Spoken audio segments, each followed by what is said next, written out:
నాయకత్వం, తిరుపతి రెడ్డి గారి నాయకత్వం, గుర్తుల గుర్తు గుర్తుల గుర్తు.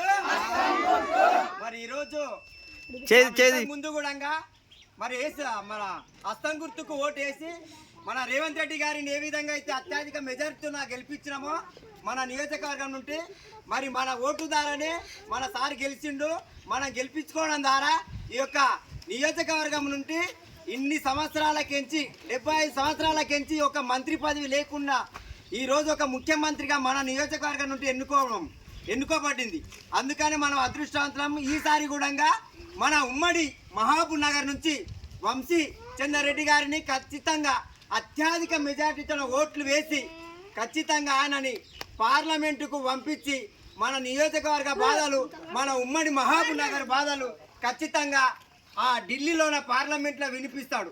అందుకే దయచేసి ఎవరు ఏమన్నా, ఎవరు ఏమిచ్చినా, ఎవరు ప్రభల పెట్టినా, ఎవరు బెదిరించినా దేనికి భయపడే ప్రసక్తే లేదు. ఖచ్చితంగా మీ ఇళ్ళల్లో మీ అమ్మలకు, మీ నాన్నలకు, అక్కలకు, యువతకు, మీ చుట్టాలు కూడా, మీ ఫ్రెండ్ సర్కిల్ కూడా చెప్పి ఖచ్చితంగా హస్తం గుర్తుకు ఓటేసి వంశీ చంద్రారెడ్డి అత్యధిక మెజార్టీతో గెలిపించి పార్లమెంటుకి ఢిల్లీలో పంపించవలసిందిగా మనందరి మీద బాధ్యత ఉంది. కాబట్టి దయచేసి ఖచ్చితంగా హస్తం గుర్తుకు ఓటు వేసి రేవంత్ రెడ్డి గారికి మరి సోనియా గాంధీ గారికి గిఫ్ట్గా మనం ఇవ్వాలని కోరుకుంటున్నాను.